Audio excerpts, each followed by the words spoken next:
You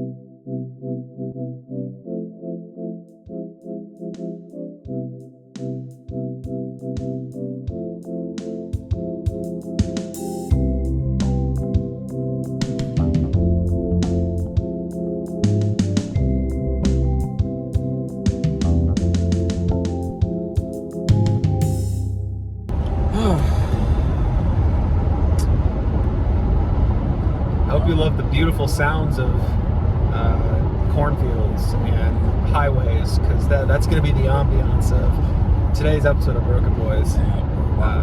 Welcome back. Episode 239. 239. And we're driving. Yeah. We're on a road trip, baby. Car pod. Hope I didn't ruin your intro, by the way. Sorry. No, that's okay. Okay. I didn't have anything planned. I was just going to let it roll. Yeah. We're rolling at 75 miles an hour. 76. We're going to have every 5 minutes we're going to update you on the speed we're going. Yeah. It's currently 7:41 in the morning. Hell yeah. On Friday, September 26th. We're going 81 miles an hour. And we're heading towards Columbus, Ohio for no particular reason. Mm-hmm. And then after that, heading towards Hershey, Pennsylvania. For no particular reason. We're just hungry. It's a little snack shop. You know? We're just getting some chocolate. Yeah. But yeah, we're driving. It's gonna be fairly normal, fairly local. Yeah. Not really all that local, really. But... No. I've never been on this road before. So. Me neither. You know? Yeah, I mean, I've been through Indiana and Ohio before, but I don't think I've ever been through the middle of them. No. I'm not expecting much site-wise, but at least I can say I've driven through Indianapolis and through Columbus. So I've been through the top border of Indiana into Michigan, but I've never been into Ohio before. Oh. I've never been to the east side of the country, so this is gonna be interesting. I'm sure super fun to look at for most of us. Oh yeah. Honestly, right now it's not too bad, just because like sunrises and cornfields are kind of a vibe. Yeah, but that's true. Once it gets like midday, which we're already starting to get pretty blue skies here, it's going to be pretty boring. So. But we do have a little game going on, license plate game. Of course. Yeah. So if you hear us shouting out a name during the episode, that's what we're doing. That's what we're doing. Yeah. But yeah, we're driving right now. But how was your week prior to this drive, Mike? Week was fine. I have to go completely off memory here, so stand by with me. I know I watched a couple movies with my mom. Oh, Mansfield. Holy shit. Mansfield.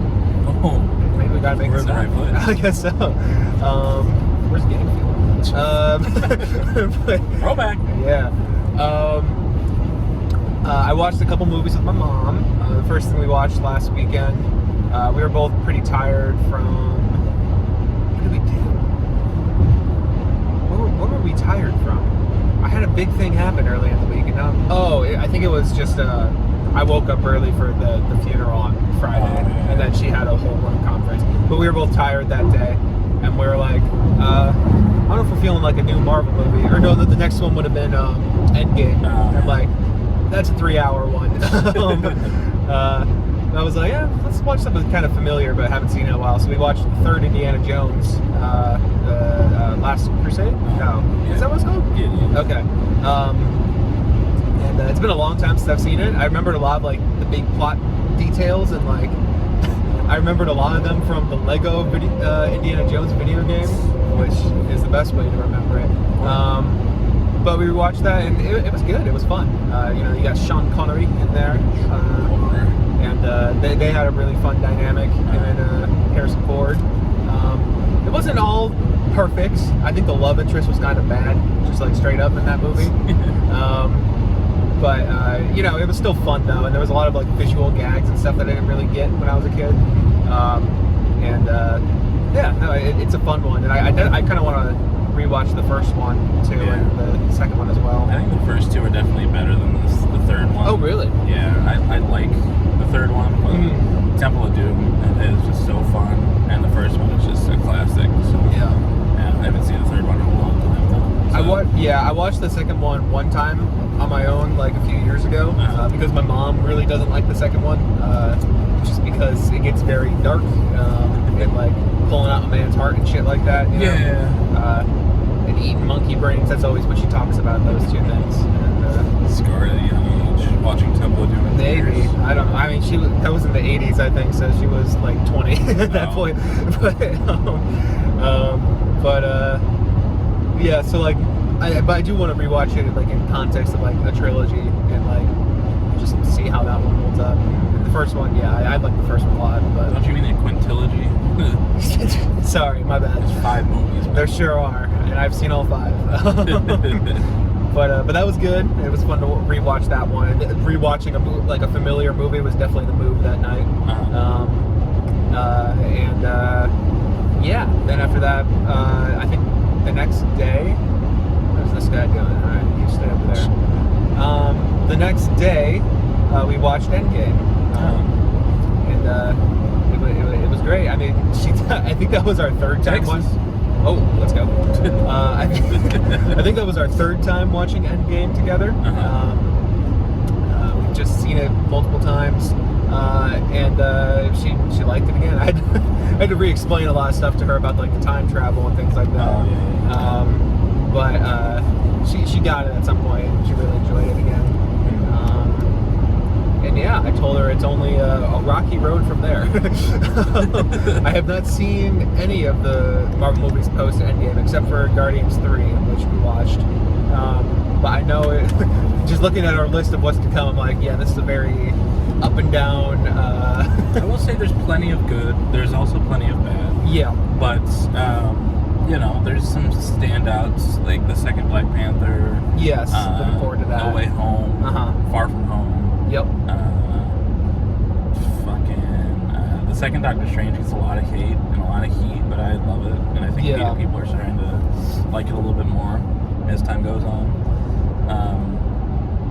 But you know, Quantumania, bad. Yeah. Neither my mom or I really liked Ant-Man and the Wasp, and I told her, I was like, there is a movie that people there's an Ant-Man movie after this which people consider to be the worst MCU movie. It's worth the watch just because of how bad it is. I'm gonna watch it. I mean, I'll probably give her the choice once we get there, but I'll watch it at some point. The fourth Thor, there are some good parts, but it's not great. I've seen clips from the fourth Thor, and I think I'm really not gonna like that one, but we'll see. I don't know what happened with Taika there, but didn't work out as well as Ragnarok, I'll tell you what. And I wasn't even like huge on Ragnarok when I watched it. Yeah. I thought it was good, but it wasn't like, I don't know, it's kind of in the middle of the road for me. But we watched those. I don't really think I did too much this week. I've been playing more Last of Us. I recently realized that it's possible for me to get 100% achievements in PUBG, so I've been kind of working at that. Really? Yeah. Because I thought like they would be really, because I have ones left I have like 600 hours in that game, right? And in those 600 hours, I had only killed 15 people with grenades. And there was an achievement for 30 kills and then one for 50 kills. And I was like, I don't know if that's ever going to happen. And there's also like a crossbow one, which like the crossbow is a terrible weapon in the game. But Daniel and I were talking about it, and he was like, isn't there like a casual mode that you can play? And I was like, yeah, but can I get achievements in that? And I looked it up, and I sure can. So I'm playing up against like bots and mostly people who are bad. Yeah, it's pretty grand. I should have that in the next couple of playing sessions. You can only play like 3 casual games a day. Really? But okay, this guy's gonna pass me when the left lane's about to fucking end, idiot. But that's how you get people playing your game, is by limiting the amount they can play it. Exactly. But no, it is up against like bots and like things like that. Yeah. So it's like if you're getting achievements and stuff, I don't know. PUBG is a little weird, but it is fun to play it again. It's been a long time since we played because we're all kind of Fortnite kids now. But PUBG definitely still has its time and place. The guns feel a lot better in there than they do sure. in Fortnite. You ever visit the bridge? Well, that's the only map that's in casual mode. I don't think I ever went on that bridge, but I did go by it. Pay your respects. Yeah, pay your respects. The PUBG bridge.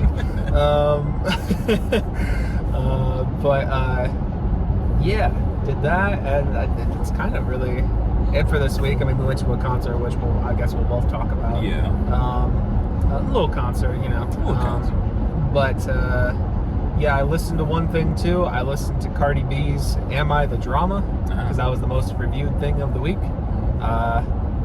Very mid. I will say I was expecting to like put the score in the red, but it was more in the yellow. So I guess in some ways I was pleasantly surprised, but it was, you know, a 2025 album from Cardi B that was 70 minutes long. Right. So it's kind of pretty much what you'd expect, but maybe slightly more positive, but still not that great. Also, she put on like at the very end of the album, there's WAP and Up as well, which is another single from like a couple years ago. How long has it been since Cardi's released an album?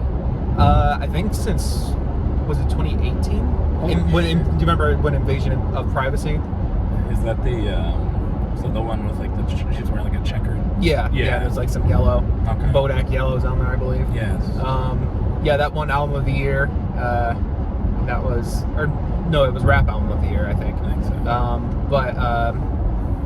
Yes, she did that one album, and then she did just like a bunch of singles and features after that, I guess. That's wild. Yeah, I don't really know the Cardi B history. But you've now listened to both Cardi and Carti this year. That's true. That is so true. and one better than the other. Yeah, incoming Brokie's nomination. I don't know. Category. That's what I was looking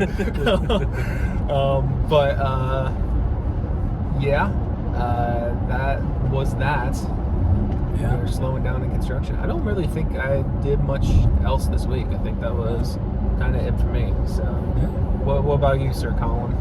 Yeah, you know, I worked not like a lot this week, just over the weekend and into Monday before having a couple days off for the concert and everything. Mm-hmm. But from what I remember, the weekend wasn't too bad. I think we were busy. We were busy on Saturday morning because it was parents' weekend at the college. So it was a football game in the morning. Oh. So I came in at like 10, and then we were pretty slammed for the rest of breakfast into a little bit of lunch. Mm-hmm. But then it kind of slowed down during the game, and it wasn't too bad. Sunday was very slow, which I was happy about. Monday, I don't remember at all, really. So, yeah. You know, only good things, really. I'm sure you're not the first person to forget a Monday. Yeah. But, you know, work was fine. Yesterday was not great. Very busy for some reason. Yeah. Don't know why. It was a Thursday. Last Thursday was busy because of the stupid fucking 50-cent double cheeseburgers. But this week we didn't have any specials, so I don't know what the deal was with that. It was just, you know, a bunch of people for some reason. And it also might have been the fact that we didn't really have people to work that day. You know, I don't think this affected it, but on Wednesday, one of my coworkers called in and was like, "Hey, I'm sick. I'm going to urgent care right now. Ooh. I'm not gonna be able to make it in." And my GM was like, "Well, you got to find cover." Oh, Jesus fucking Christ. So she texted the group chat and was like, "So I'm putting my 2 weeks in." Yeah, I mean, that's a fair response. Yeah, and this is not the first time he's done that. He's done that to many people. Max last month, I think, was like the start of her period, and like she gets it real bad, real painful. Yeah. Especially the first day, and she just like was not feeling good, like at all. She was hurting. She was in the hole, just standing in one place, so it was just pain. Yeah. And Ricky had taken half of my shift, so I was leaving halfway through, and I had offered to stay, but she was like, "No, just go home and relax. You were supposed to work 6 days, and this is how you're not." So okay, whatever you say. And she was like, I'll try to see if I can get off. And then she asked the manager that was there, but the GM was there as well. The GM goes, she has to find cover for the rest of her, for the last couple hours of her shift. Oh my God. And it's like, what the fuck? How do you expect people to find cover This is also not how you keep people working here Right. at all. But yeah, so we're losing a pretty good coworker and employee. She'll be missed, though. She has called off a good bit of Wednesdays. I'd say like 3 out of 5 Wednesdays she's gonna call off. Are Wednesdays usually a busy day? Not really. It's just like she probably has school or something. And she's just like not feeling working and having school. Just take it off your ability. But she was also sick this time, so it's like, it's not great. But other than that, other than work, I rewatched a couple movies. I talked about it last Friday, but Superman came to HBO Max, so Max and I watched that one, and just as good the second time around. So fun. Very excited for the rest of James Gunn's run in the DCU. Supergirl, I'm very excited for next year. But is that? No, that's just like Hawkeye. I was wondering if that was Isabella Merced's character. Nah, it's I think her name is Millie Alcock. She was in the Game of Thrones spin-off House of Dragons, I think. Okay. But she's cool. I'm excited for that movie. And it was it's still just so cool to see how supportive of Palestine that movie is. Yeah. It's like the messaging is right in your fucking face. Yeah. It's so good. I think we talked about it before, but our buddy Dane made like a bot for our Discord channel. I forgot that there was like the themes of Palestine or whatever in Superman. I haven't seen it. Yeah. But it just is really funny reading your Superman review that's just like, free Palestine, motherfucker. It's just not what you expect to see in a Superman review if you don't know the context. But I do recommend watching that, though. I think you would like it. And I think you would like it. Oh. So watch it. Yeah. And then Max and I were feeling a horror movie the other night, and I was like, I haven't seen Get Out more than once. And that was like around the time it came out. So she was like, all right. She had seen it before too. I think she's watched it a couple of times, but it's been a while. And goddamn, that movie is so good. Yeah. I can see how people haven't enjoyed the last couple Jordan Peele ones as much by watching that one again. I will say I really like Nope and Us a lot, but Get Out is just a fucking Michigan masterpiece. Let's go. We're gonna see more of those. Get Out, it's just so fucking good. Every beat it was his first try, which is fucking nuts. Yeah. After a career in comedy, he comes out of the gate with this fucking crazy horror movie. So many good social, political messaging and messages and everything in that. The acting is fantastic. Daniel Kaluuya, fucking star, dude. Yeah. I need to see him in more. Yeah, when I was rewatching Black Mirror, because that's what I knew him from before he was in Get Out. I was like shocked again by like how good his performance is in that Black Mirror episode. Like there's a scene in there where he like pops the fuck off. Like he is crazy good at acting. Yeah, he's nuts, dude. Yeah. And that movie's just so fucking good. There's a lot of stuff in that movie that I forgot about. I won't spoil anything, but it's just like there's a scene where he gets like hypnotized and he like I kind of goes into this like void, and it's like there's no sound, and it's just so, and the way that like he's in the void and he's looking out through his eyes and it looks like a TV screen, and there's like he's got like that static from like old TVs and stuff on it, and it's just like that's so fucking cool. How do you think of that? But yeah, Get Out. If you haven't seen it yet, highly recommend. Great fucking movie. Yeah. I'm like you. I haven't seen it in a long time. I think I watched it once with my neighbors, like at their house. I don't really remember it that much though, and I kind of want to watch it by myself too. Definitely recommend that. Yeah. The new horror movie from the guys who did Raka Raka. It also made Talk to Me a couple of years ago. Their second movie is going to be on HBO Max soon, and I want to watch that one. Yeah, Get Out, great. Gen V, the Bois spin-off, also season 2 started this last Friday, and Max and I watched the first episode this week. It's pretty good. It's setting up stuff for the next season, the last season of the Bois. Cool. They had one of the main actors who played Andre in that unfortunately passed away last year in a motorcycle accident. Oh yeah, I remember you talking about that. Yeah. Yeah. So they had to write him out of the show. Yeah. They explained how they did it pretty fast, but it's like, it sucks that they had to do that. And he was a great character and a great actor, so it's kind of unfortunate. But it's still good. I'm looking forward to the rest of the season. And how it plays into the next and last season of The Bois, like I said. I'll let you know more once I've watched more. I'm playing a lot of Skate. I think I have like 12 or 13 hours on the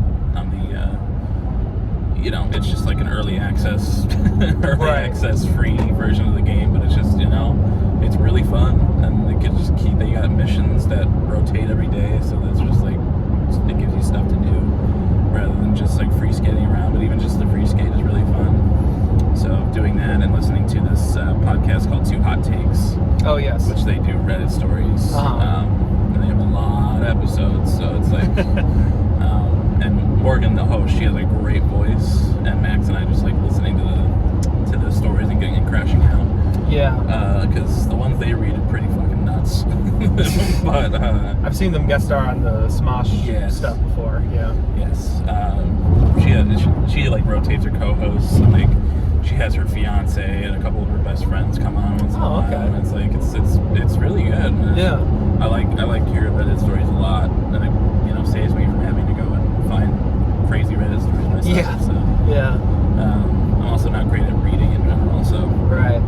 It's better when Shane or Megan do it. But yeah, I listened to one thing. I listened to The Dream by The Favors, which is the band that Phineas and I forget her name. Billie Eilish. Yeah. Phineas and it's like a quote unquote super group type of thing, but not really. It's Phineas and Ash, which I don't really know. I don't think I know it. I don't know if I've heard anything by her, but and it was pretty good. It's like, it's kind of reminiscent of like older 70s, 80s type of pop rock type of stuff. It's more like Phineas's music than anything, which I'm okay with. I only listened to it once, so I don't remember a lot of it, but I do remember liking a good bit of the song. It's something I might have to revisit, but it's just a nice little thing. I was looking for something short and sweet to listen to. And, didn't want Sabrina Carpenter. Yeah, I heard short and sweet. So but it was pretty good. I recommend checking it out if you like Phineas's stuff. But it's basically my week. Just the concert as well. Yes. Now we're driving. Now we are driving. Now we're driving. But yeah, in terms of music news, the Bois did it. Rather we did it. But 21 Pilots made it to #1 on the Billboard Hot 200 for the first time since Blurry Face 10 years ago. No pop girlies this time. No. They dethroned Sabrina Carpenter from the week before. Yeah. Or a couple weeks prior. Yeah. Whatever. But that's super fucking cool. It's funny because like for Clancy, everyone was like sad that it didn't happen. And he was like, "Hey guys, that's not what this is about. We're all good." And then this time Tyler put out a tweet, and he was like, I've always wanted it, but we never. I cared all along. It's always something that I wanted since Blurry Face, but was never able to get, and you guys did it. Yeah. So thank you. Which is kind of a funny switch up. Yeah. But obviously, if you're making music and you're to the level that they are and have as many fans as you do, I would also be striving for that #1 as well.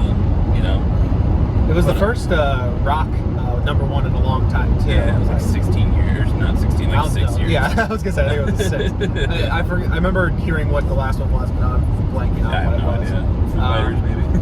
I don't think it. Yeah, it was something. I don't know, but yeah. Yeah, that's super cool. You know, it helps that they put out 21 variants of the record. Right. Cool ass box sets and everything. Yeah. But you know what? Worth it. Worth every penny. Yeah. Worth the environmental damage of all those variants. And then My Chemical Romance announced their second leg of the Black Parade tour. Oh yeah.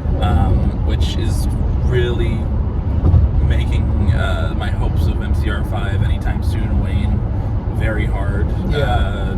Because I don't know. Because you know, it's always possible that they could put it out during the tour, but I don't think that would happen. Yeah. They probably want to, you know, get through the tour and then have a little bit of time. If they even do release MCR5, I really hope they do. I think there's a good chance of it happening, but I don't know if it'll happen in the next year or two. I really hope so, though. Yeah. Because I need it. And especially after Foundations of Decay and everything, it's like I need, and seeing them live really helped with my need for that. Of course, yeah. But yeah, it's cool though. They're playing more dates. They're going to like Europe and everything, and they're coming back to the U.S. and playing a bunch of different states that they didn't hit before.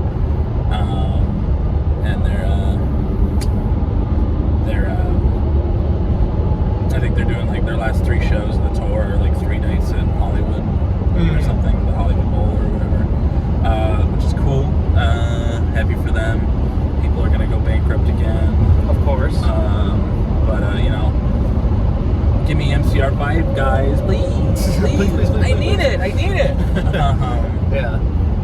There's that.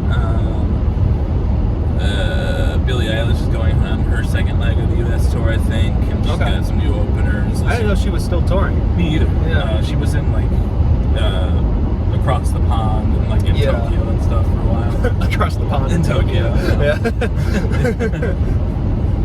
The bigger pond. Exactly. But you know, she's got some new openers this time. One of them being Lucy Dacus, which is pretty cool. Right. Oh yeah, you told me about that. That's a cool opener for Billie. That's like they had like, I think one of the shows or a couple of shows they had like Magdalena Bay a couple like last year and stuff like that. People are calling them depressed flowers. Yes. Yeah. Which, you know, Billie's got good taste in openers, I'll tell you what. That was cool. Speaking of Magdalena Bay, they released 2 singles last night. One called Second Sleep, and I don't remember what the other one was called. Something about stars. Star Eyes, I think. Star Eyes. But I gave them a listen because I was having trouble sleeping, and I was like, oh yeah, those released, I should give them a listen. And they are very, very fucking good.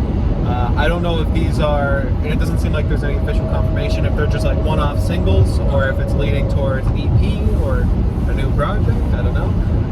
But they are very, very good. Came out, yes. Yes, I might have to listen to that. I will definitely have to listen to those later on, but that's cool. You might hear one later on. Close to Mag Bay. Yeah. But I think that's all I got music-wise. I think that's it for me, too. In other media, the Wolverine game by Insomniac, who made the Spider-Man games, is, you know, after being announced when the PS5 was announced 5 years ago. I didn't realize it's been rumored for so long. Yes. Or not even rumored, announced for so long. There was like a teaser announcement trailer when the PS5 like had its first live stream for showing off things about it. Yeah. And that was 5 years ago, and we hadn't really heard anything other than seeing like the leaks because of the Insomniac. Oh yeah. Them getting their shit stolen and hacked. And it's coming out next fall. It looks really good. It's very violent, which the Spider-Man games aren't violent, really, because it's Spider-Man and he doesn't kill people, but Wolverine kills people, and with giant knives on his hands. So, and it looks really cool. I'm very excited for that. Sad that I gotta wait until next fall, but you know they're avoiding the summer of GTA.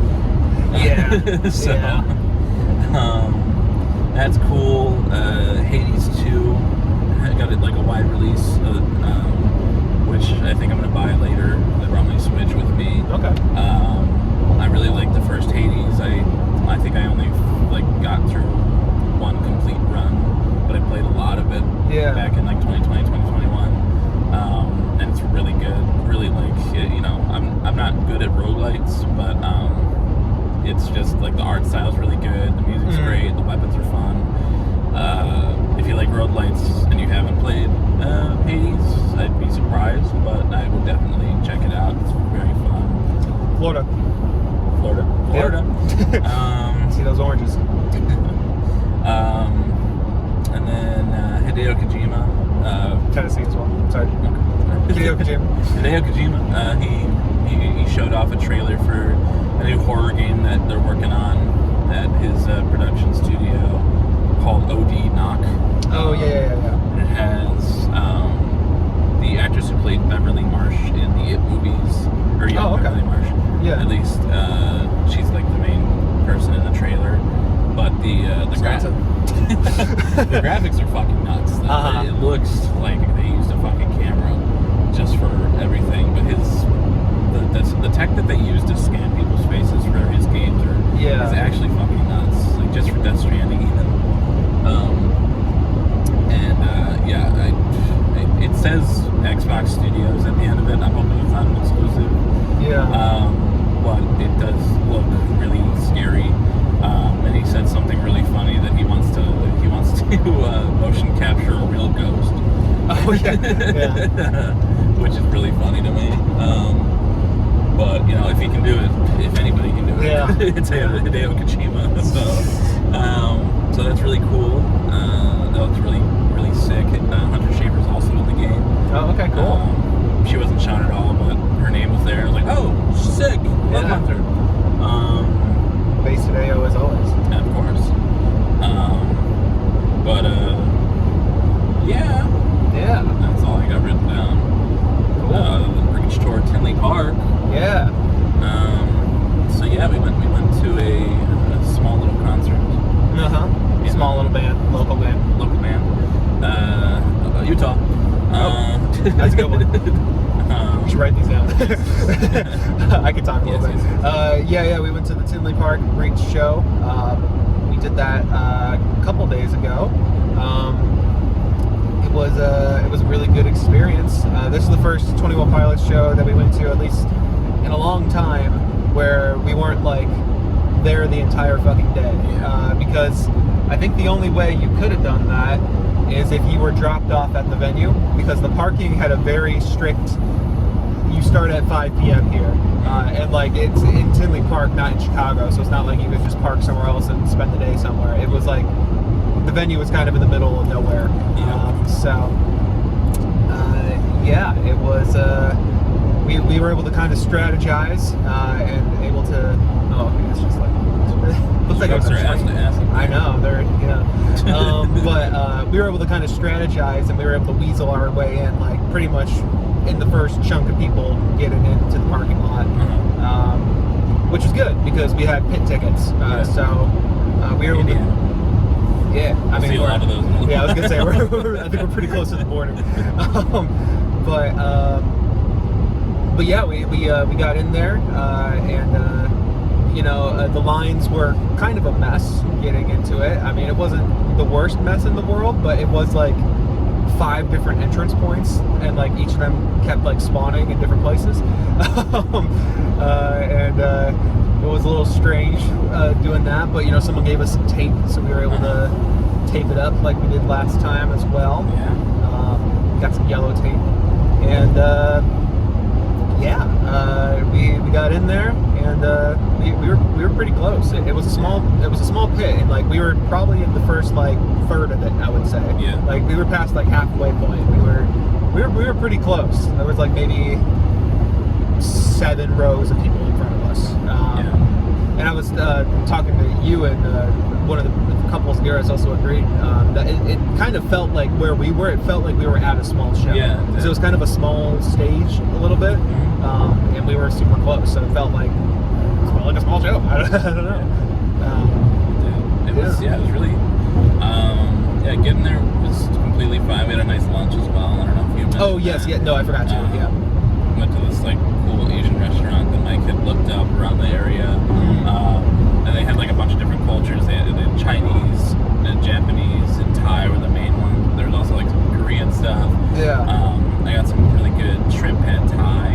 Yeah. And what was the thing you got? It was like, Oh, I forgot what it was called, but it was a Japanese pizza. Yeah. If you look up Japanese pizza, you can probably find it.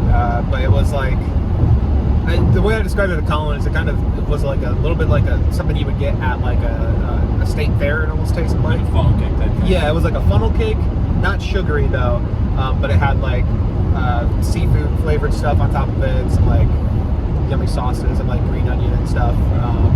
It was pretty good. I liked it. Yeah, it looked good. Yeah, it was a little bit of a false advertisement because it did not look at all like the picture, and I feel like, I don't know, it was something different than I was expecting, but it was still good, and I enjoyed it, and I would probably get something else there, but I would like to go back there again. It was good. Yeah. The pad thai was good. The shrimp were nice and big and meaty, Yeah. which, was appreciated. I was jealous of those shrimp. And I think we were the only people there the entire time. Yeah. So, it was just, we had a nice private dining experience. Yeah, I made the joke that, because they started playing Demons by Imagine Dragons and some other, like, just pop hits. I was like, they probably changed the station just for us. Because there's a sushi place down where I live that, whenever you go in there, all they're playing is, like, traditional, like, Asian music, but on, like, the flute and stuff. And it's like, this is, nice and cultural. Then you go here and you hear Imagine Dragons. It's like, it's really funny. That was good, and getting there was good. They parked us nice and fast. Yeah, the getting in there was very smooth. Yeah. They were very organized with that. Stay tuned. Yes, they did. Put a pin in that. Yeah.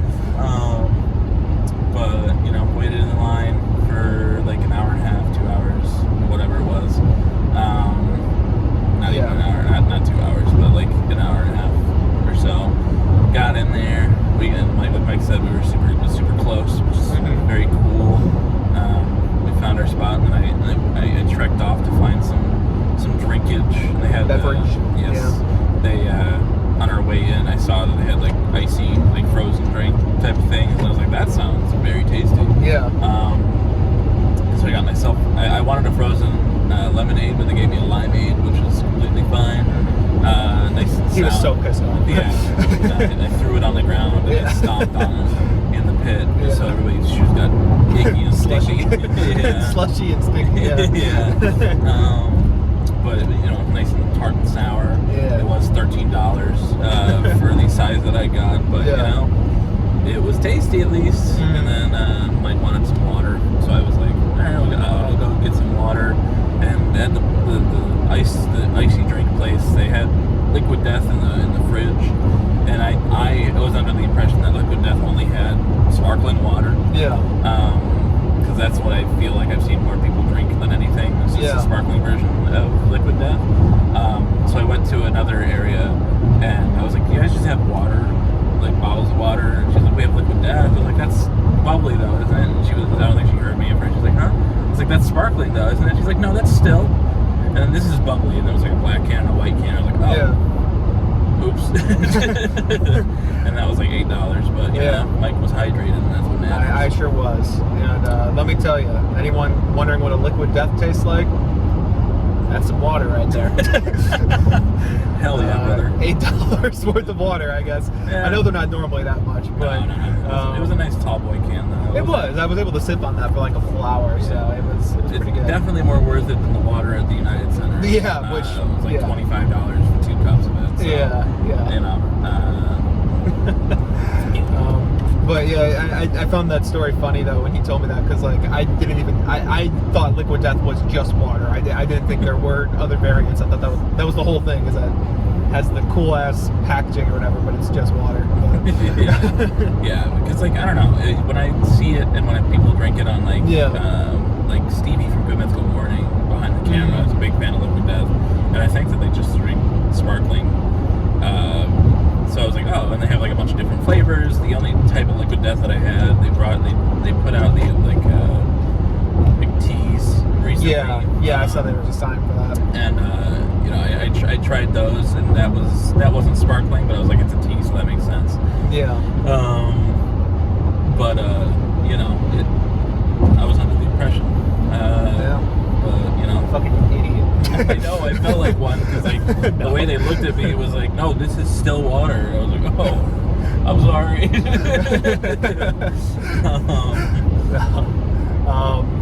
But yeah, I mean, I should probably try their sparkling water at some point. Yeah. Yeah, it was water. Yeah, but I did realize on the walk back to the pit that like I could have gotten Mike sparkling water and it would have been fine because he's a sparkling water guy. I do like sparkling water. I probably sipped it just as frequently. But yeah, you know, Hill, the first one in the drive.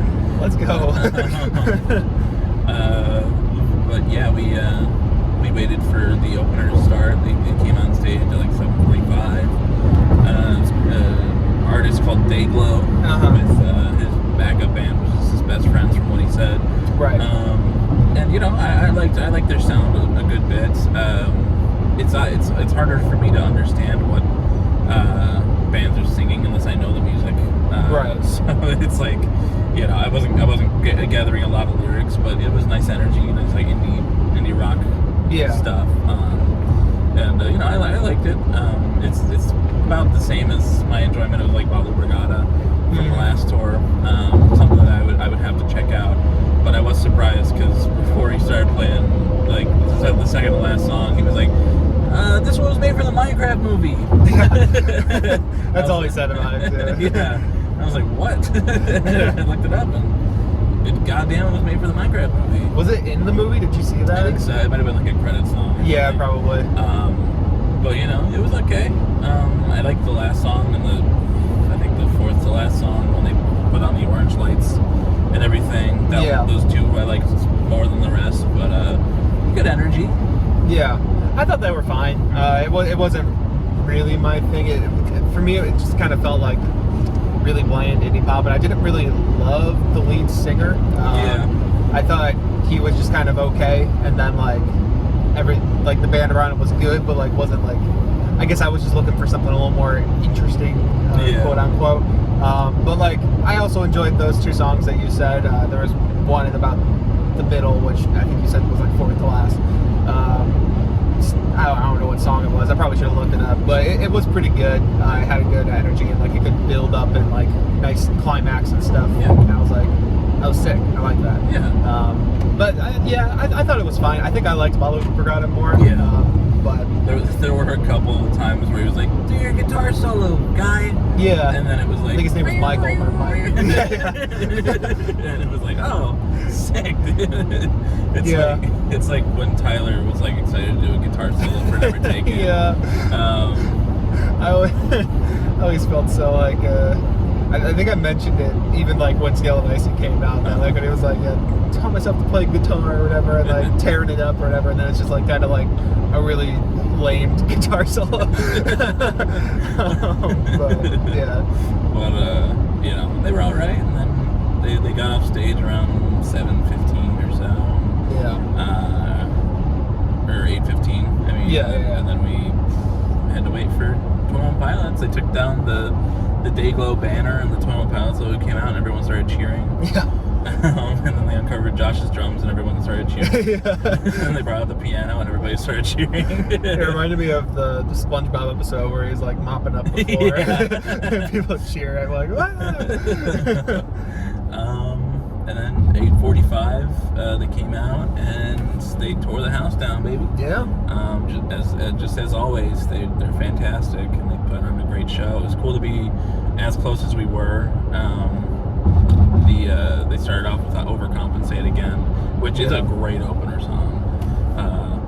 But you know, it is a little crazy to me because like for every opener of an album, they're like, yeah, we want to create a song that's like a great way to open a show. Yeah. And for Breach, they didn't open with City Walls, which I guess makes sense, but I kind of wish they did in a way. Yeah.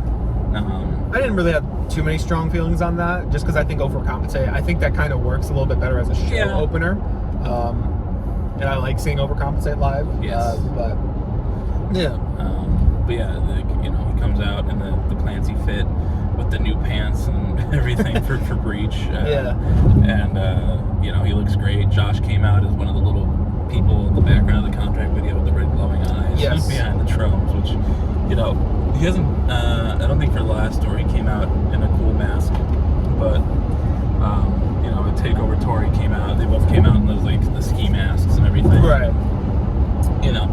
Back in the day he used to come out in different, like, Halloween masks for, like, every concert. Right. And everything, but, that was cool to see him in another interesting mask. The first few songs they played were Overcompensate, The Contract, and Raw Fear.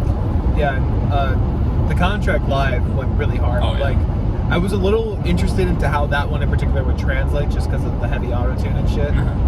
But it went so hard. I feel like it went harder live than even in the studio. Yeah, that was a great one. Yeah.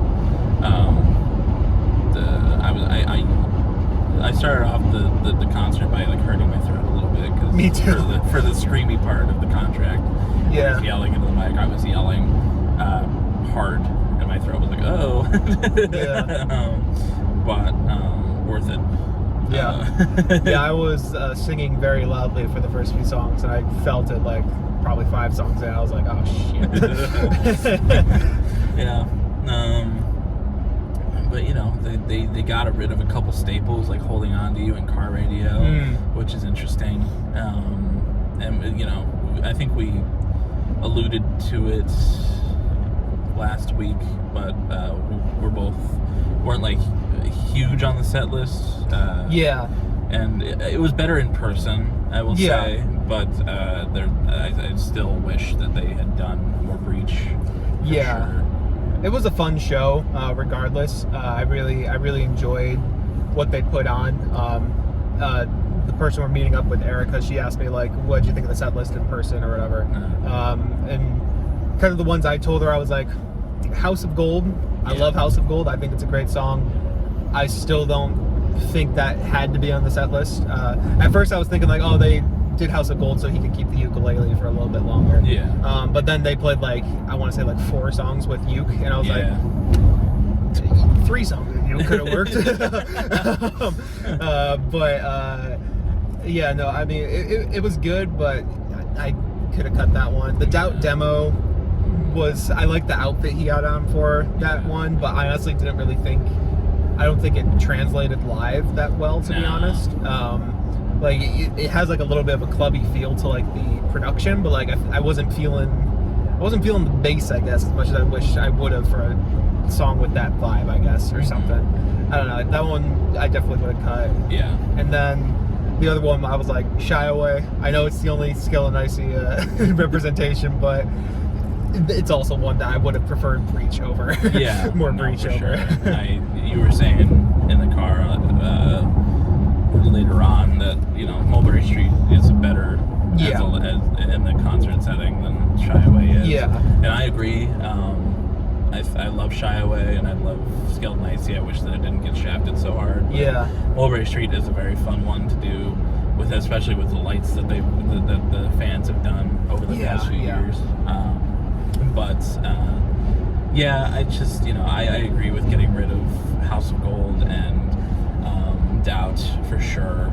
Shy Away would have been fine as well. I also think, like, I like the line, but I would have cut that one as well for a Breach cut. Or even something off of Trench or something.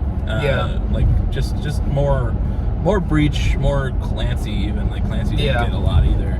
I think the Trench amount was perfect. I mean, I was just happy to see a good amount of Trench there. I think there was probably more individual Trench moments than there were Breach moments. I'm not sure, but they played 5 Breach. I think it was 4 Breach, wasn't it? They did Raw Fear, The Contract, City Walls, Garbage. And Drum Show. Yeah, it was 5. Yeah, you're right. And then I did, for Trench, they did Chlorine, Jumpsuits, the rap from Pet Cheetah. Nico and the Niners. Nico and the Niners. I think that might be it. Yeah. And that was the other thing, is I wish they did a little bit more Pet Cheetah. That's just because I love Pet Cheetah, but... Yeah, no, it was... But, you know, the amount of blurry face was cool.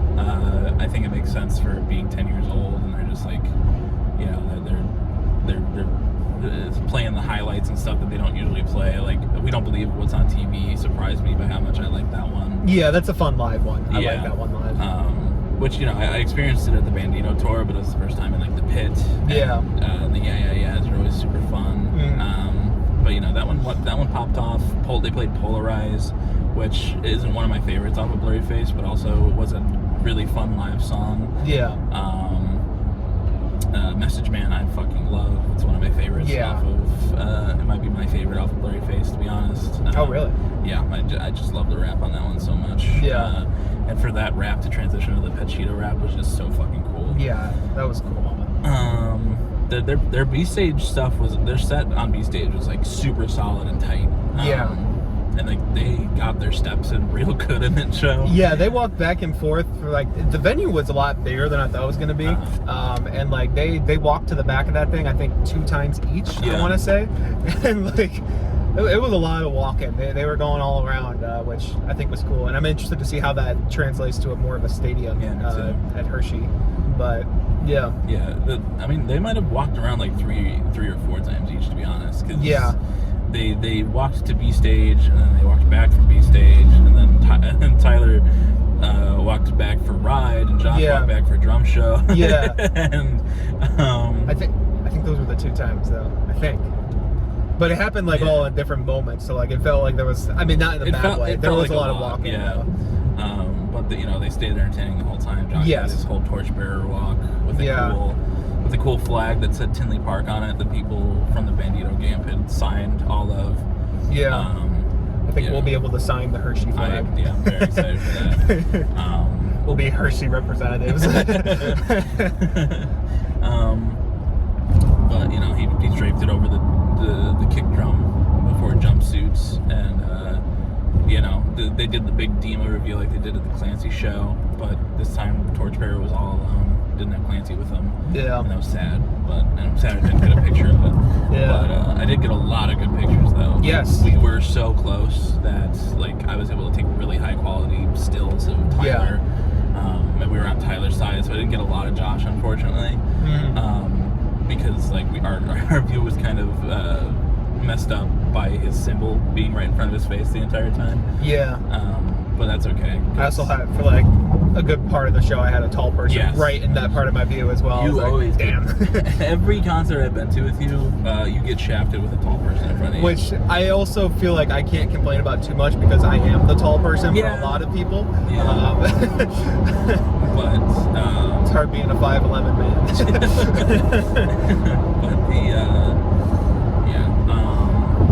But the pictures I got were super cool. I'm gonna show you my lock screen that I made yesterday. Yeah, we'll see how well it shows up. The Doubt demo. Yeah.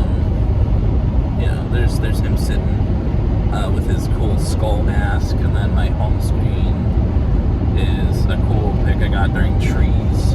On that one, I don't know how well it translates on the phone camera, but the smoke behind him looks like it was painted almost, just the way that the light was hitting it. Yeah. But I got a lot of good pictures, a lot of good videos. I think I'm pretty proud of myself for not being on my phone as much as I usually am at concerts. I wanted to more ingest this one, especially since we're seeing it twice. I was like, you know, if I want to record more at this next one, then I can. But you know, it was just cool to be there in the moment. I experienced, I think, more of next semester than I did last year. Yeah. Which that's also a banger live, by the way. Yes. Next semester is an all-timer live. That's one of the ones that needs to like be a mainstay on the set list for sure. Especially if they keep the transition between that and Heathens. Because that transition is fantastic. Yeah, it's so good. But it was great. We got, when they stood on the crowd for Trees and for like Lane Boy and stuff, we were pretty close both times. Like that's when the crowd rush was, is when you started standing on stuff, which makes sense. But we didn't mention it before, but the pit was slanted downwards. So it was a little hard on the feet, but they also couldn't. Usually they go like in the middle of the pit on the sides, put the pylons on it that way. But since it was slanted, they had to go right in the front. And we were both hoping to be able to maybe hold them, or a drum at least this time. But honestly, I'm okay with not having held it, because just being there, looking at it in the moment, getting the pictures I was able to get up there, I wouldn't have been able to get those. I think we were the closest we've ever been to them during that tree section, which I think you said it, but just to say it out loud, they drum on top of the crowd. Yes. That's like a mainstay thing that they do at every show. And like we were so close to the lead singer Tyler. He was like right there, pretty much. It was pretty sick. But that's the closest we've been. We got pretty close to in like the red circle for Clancy Tour. I think we might have been either on the end of the circle or a little bit inside of it. Yeah, we were pretty close. That Takeover Tour, they were pretty close, but we were kind of like in the middle half of the crowd, so we didn't really get super close. But this was definitely the closest we've been, and it was so cool. The show was great. Had a great time. And then we left. It was a great time. Well, we got merch before we left. Yes, we did get merch. I got a white tour t-shirt. Colin got the black tour t-shirt. They did have some cool stuff over there. Like they had a bandana that I was debating on getting too, and there was a flag with a torchbearer symbol that I think looks sick as fuck. Yes. But I would have gotten that if I had a place to put it. I just don't in my current place. So. But I'm glad I got the shirt though, because I'll be able to wear it tomorrow. Yes. And I really like the picture they've used and reused for like the tour, where it's like the black and the white with the red highlights on like the logo and stuff, and Tyler laying on the ground and Josh at the drums. That's a picture they've used a lot for this era. It's like in the middle of the vinyl. It's on all the tour stuff. It's on the tour shirt that I got. I like that picture a lot. So that's why I picked that one. And then also being the fact that I don't really wear anything but black most of the time. But their merch was pretty good. We both have our qualms with how poorly designed some of their merch is a lot of the time. Yeah, I guess I should say that while they did have those cool things, the rest of it was kind of like. And then we left, got to the car. Well, we got to the car pretty fast, and then we sat and it was about 11:10 when we got to the car. It was. I'll say it this way: we listened to Breach like 3 times in a row. Yeah, I think it was twice in a row. Pretty much like 2 full times. Before we got out of the parking lot. It was an hour and 20 minutes. I kept track. By the time we were out of the parking lot, because this giant amphitheater, which I keep forgetting to look up how many people it seats, but it seats a lot of people. It's like 28,000. Yeah, that's a lot of people to try and pigeonhole out of 2 exits. So that sucked, but it was fine for me, but I kept feeling worried for Colin because he was driving back down to where he lived 2 hours away after our 1 hour drive back home. We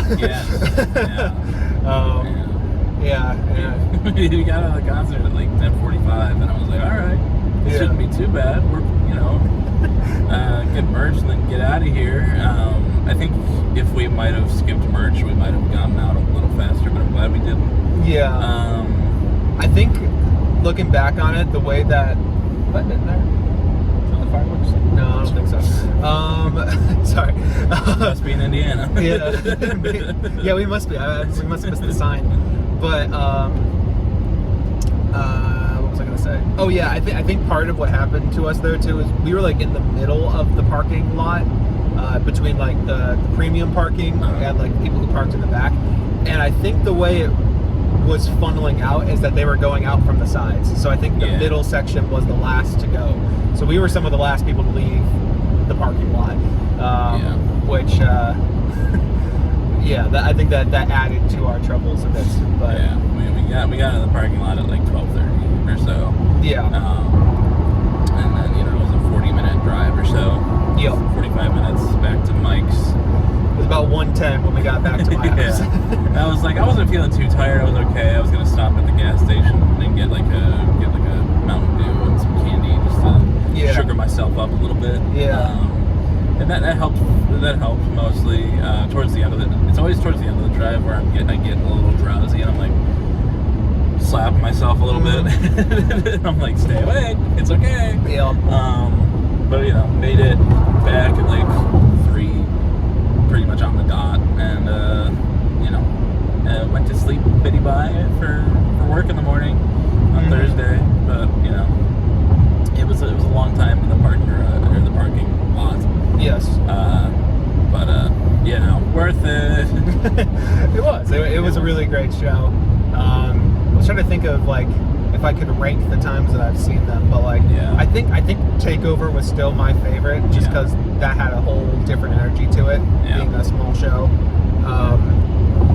I think I would maybe put Clancy Tour above it as well, just because like the antics were all new that time, right? Yeah. Like the whole like Tima City and shit. I think we had a really good straight on view, even if we were a bit further back on that one. But I think this would be my third favorite that I've seen from that. I think so as well. Yeah. You've seen one more than I have. Yeah. But I would also put Takeover and Clancy above it. And then it would be Breach and then Bandito. Yeah. Bandito's only as low as it is because I was in the nosebleeds. So was I. Yeah. We were at the same show, but separate places. I hated him at that time. If I had been down closer, even in like the lower bowl, it probably would be pretty high up there because I feel like that's hard to beat, kind of. Yeah. Just Takeover was such a good set list. It was so cool seeing them in such a small venue. And this one, it was pretty similar to Clancy, but it had more blurry face going on, and the addition of Drum Show. Yes. And Garbage. Garbage was really good live. Yes. That was a really good one. But I feel the same about the ranking there. And I guess just to say it as well, I told Colin this, and I kind of stand by it. Drum Show, I absolutely love Drum Show. It makes sense that Josh drums on the crowd during Drum Show. At the same time, I kind of think it made, like, I wish he had the full kit for the end of that song, just because like all those drum fills with like the toms and shit sound so good. And when he had like just the snare and the kick, like it still sounded great, but I kind of wanted to hear the full kit live. But the scream. Oh yeah. The scream and the jokels. The jokels sounded great. Fucking fantastic. Yeah. Great show. I'm excited to see it again. Yes. From a different angle and closer to B stage. Yeah. But Hell yeah. Well, we're an hour and 2 minutes in, so if you wanna head into Song of the Week, we can do that. Yes, we can. I don't remember who was first, to be honest with you. Let's see. I think it might be me this week. Okay. And I need a second because I did not. You are all pre-choose this week. Let me see if there's anything else about the show that. Well, I guess yesterday, to add on to my week, I drove down to Colin's place and then slept. And I got to hear his noisy roommates in 4K. So my sleep was a little spotty last night, but I'm sorry. it's not your fault. But it's okay. I got some coffee,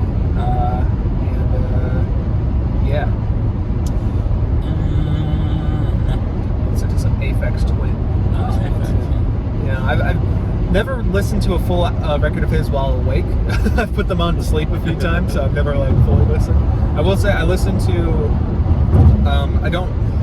It's one of his selected ambient works ones, but it's the one that has like a dirty, like it's his symbol, but it's like dirty. And And there was a song on there. It was number 20 that I was listening to while like half asleep and drowsy. I was like, this is fucking awesome. It was a great song. Yeah, Aphex Twin is the one that I would be interested in checking out. It's one that I don't really know how to listen to casually. Yeah, because it's very ambient. But I think I liked that record though better than the other ones I've heard. The one that selected ambient works, but it's like dirty. Because I think he has a few that are called selected ambient works. Anyways. Yeah. Well, I didn't highlight it when it came out like a month or so ago. But, I've been digging the new Chapel Roan single, and I don't know if you've heard it yet. I don't think I have. Perfect. Then I'm gonna go with The Subway by Chapel Roan.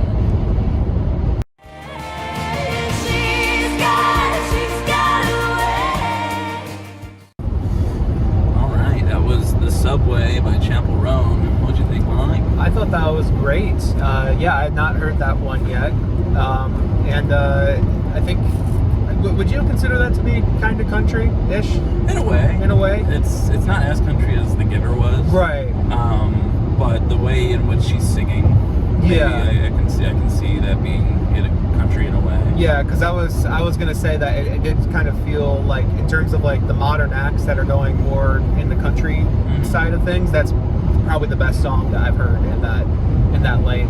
I really enjoyed the first part of the song. I thought the chorus was really catchy, but then that last section, with like the extended outro, I thought that was really good. That was maybe some of the best I've heard like from her. That was great.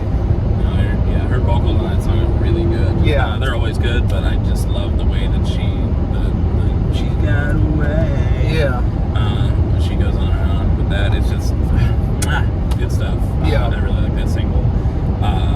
Better than The Giver, I would say. Yes, me too.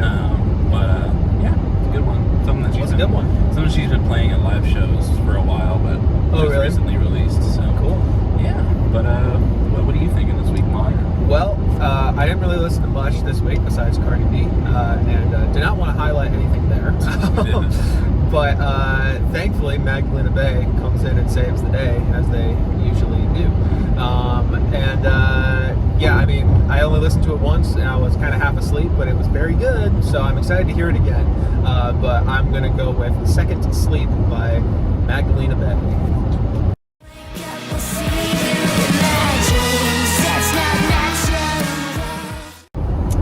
Alright, that was Second to Sleep by Magdalena Bay. What'd you think of that, Colin? That was sick. I've really fallen in love with Magdalena Bay over the last year. Yeah. And that's just, it solidifies that more. And I'm really would be looking forward to more stuff from them if they so choose to release an EP or whatever they're doing. If there's just singles, that's cool too. But yeah, that was really good. It was different than the Vaginal Disc is. It's like a darker sound, I would say. But still very cool. I'd have to listen to it again just to really grasp onto like the lyrics and stuff like that. But really liked it. I need to listen to that second single. Really good stuff.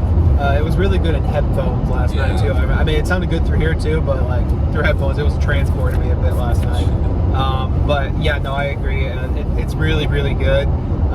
It's a little bit more orchestral than most of Imaginal Disc is. I mean, you get a little bit of that on like, I guess, Cry For Me a bit, and also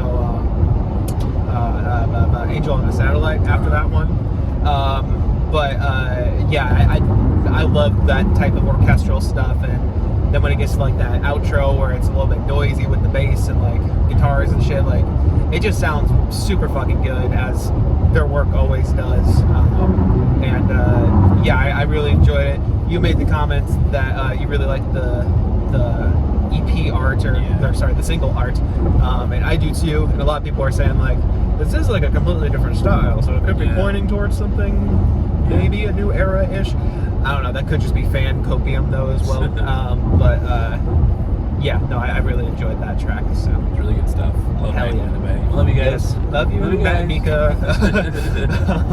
Still on the Broken Boys podcast. You went on Turning the Table. Yeah, we're close enough. Yeah. We're basically father and son. We may not be Canadian, but we are father and son. Yeah, we're close enough to the north, I guess.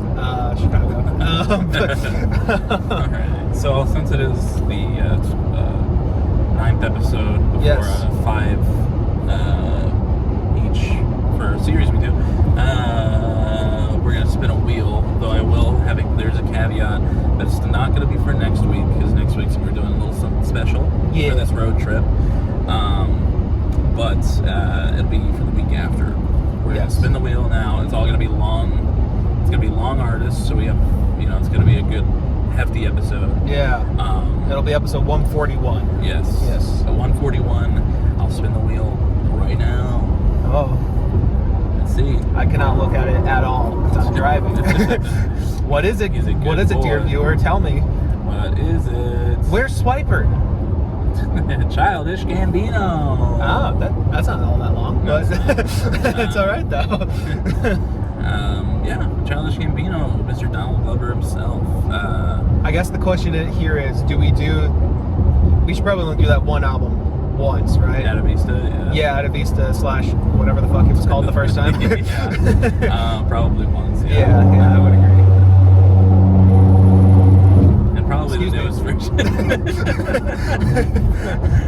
Mike, the McDonald's did Mike. Yeah. I would probably say the newer version as well. Yeah. But yeah, I've only listened to 3, I think. Yeah. I listened to Awaken My Love, Ada Vista, and the newest one. I believe I've heard all of them except for Cam, which is his first one. So. Well, Yeah. that'll be cool. I'm excited to dive into those. I've heard mixed things. Yeah. But I do like Awaken My Love at least. So we can Yes, I really love that one. There's good moments all throughout. I don't know about Cam, but I'd say on every album there's at least like a handful of songs that are like, oh yeah, this bangs, this is great. But there's also a lot of stuff that's not all that great. So we'll see. I love Donald Glover though. Yes, man. We'll probably talk about Community and shit during the episode. But part of our analysis will be rewatching Community. Going episode by episode. Yes. So get ready for a 10-hour episode of BrokeN Boys. Yeah. For going episode by episode, probably longer than that. Well, every episode that Troy's in, so we can skip the last season. Yeah. Season and a half. But yeah. Anything else to say? I don't think so. I mean, wish us luck for the drive. I mean, by the time you'll be seeing this episode, hopefully we're alive and back in Illinois. Hopefully not in Pennsylvania anymore. Ew. Yeah. Hopefully our dead bodies are not in Pennsylvania. I wouldn't be caught dead there, But it should be fun. And next week's episode, that'll be a fun one too. Yes. We'll be talking more about the trip. Let's go. This is a great way to exit the episode. Lebanon, holy shit. Lebanon! I thought that was way further. This is where the Middle East is? I guess so. We went from the Midwest to the Mid-East. But I guess we just docked where we are, but it's okay. We're far enough away from home at this point. So if you're listening on streaming services, thank you very much. We love you. I'm sure the audio of this episode sounded amazing. Top-notch shit. But you can come on over to YouTube and you can see us this week. Kind of. You can see our background, kind of. You can see our lighting change as we go through shadows and shit. It's really immersive. You can see the angle change from when I readjusted the phone for its on Exactly. There's a lot to look at. Man. Yeah. It's a great angle of me. Of me as well. I've been looking cool as fuck the whole time too. So, he's my chauffeur. Yeah, I'm doing all of the driving. Yes. I meant to talk to you about that. It's okay. But also on YouTube though. Oh, I should mention you can come on over to YouTube, but we're under the same name, BrokeN Boys, capital M BOYS, where you can see us looking suave. There's links in the description for a whole bunch of stuff. One of them being the Song of the Week playlist, that little segment that we just did. You can find the link to 2 of 3 of those down there. We got one for me, we got one for Colin, we got one for both of us combined. And in those playlists, you can find the Chapel Roan song, The Subway, or Magdalena Bay, Second Sleep, along with other Chapel Roan songs and other Magdalena Bay songs, and a whole bunch of other stuff. We've been doing that for every episode of the podcast, pretty much. So Pretty much, yeah. since the beginning. Yes. So go check that out. It's a lot of good shit. We have links to personal stuff from me. I have music that I have made under the name of Plaintive. It's on Spotify, Apple Music. EP dropped a couple months ago called Cyclicism. You should go check it out.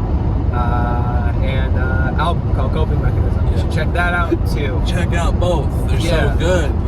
I'm not biased at all. He's not biased at all, and neither am I.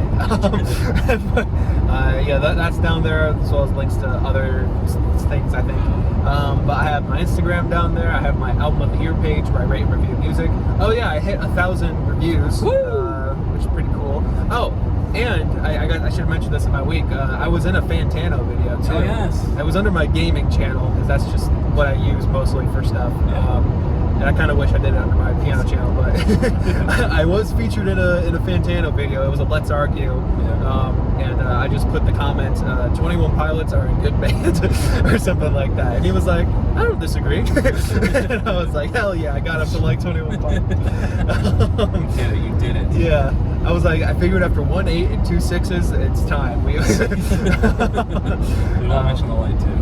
Yes, we don't mention, or the 4 for Blurry Face, but yeah, no, that was pretty cool. Anyways, that was completely off topic, but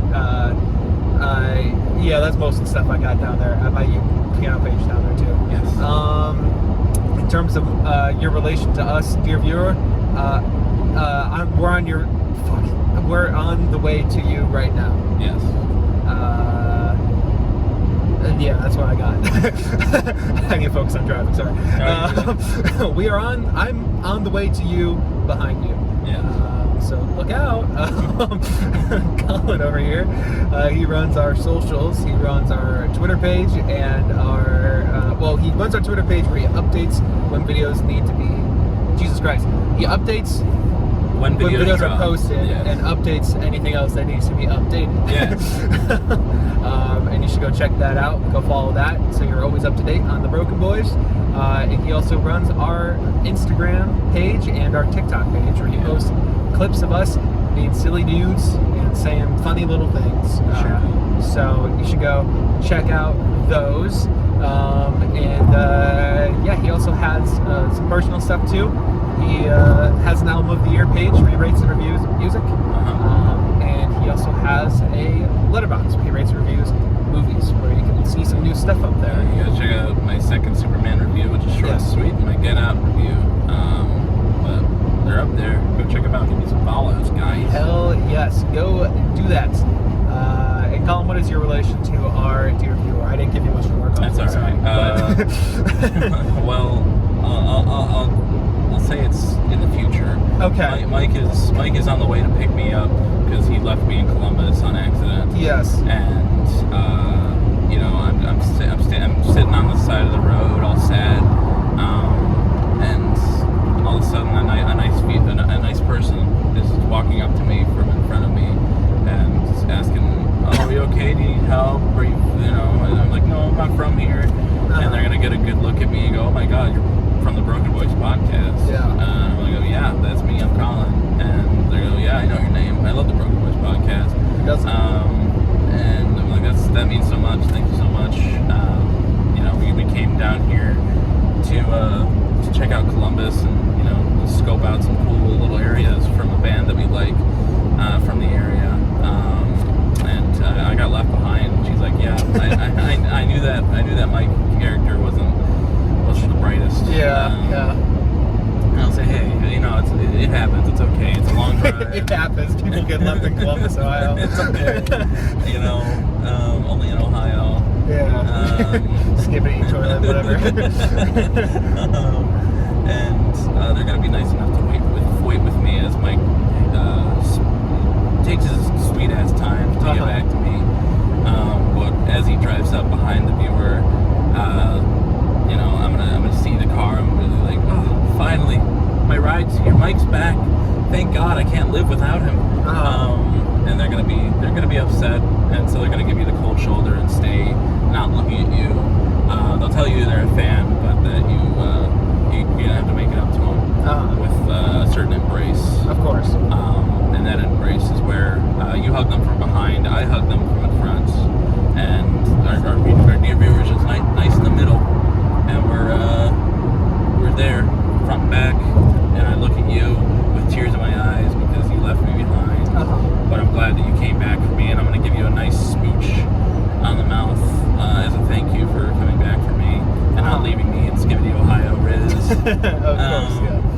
But and that embraces what we like to call the love cage. And if you would like your very own, dear viewer, all you must do is drop your address in the comments below, and we will find you. You won't know when, you won't know where, but we will find you and give you your very own love cage. So drop that, Addy. Absolutely. I love how I'm always like an asshole or just like an incompetent piece of shit in all of these. I think it's just the curse of going first in the love cage. It is. And also, I just like, you give me these shitty things to work off of. That's so true. It's really just indicative of our relationship. Exactly. Based on true events. Everything I've ever said is a true thing that's happened. Of course, so. yeah. We don't make this shit up on the spot. It's hard for me to remember them sometimes. That's why it takes me a second. Exactly. There's so much in the memory banks that you gotta think through everything. But come back next week for a fun special episode. And the week after for Artist Analysis of Childish Gambino. Yeah. And we will talk to you next week. Bye-bye. Bye.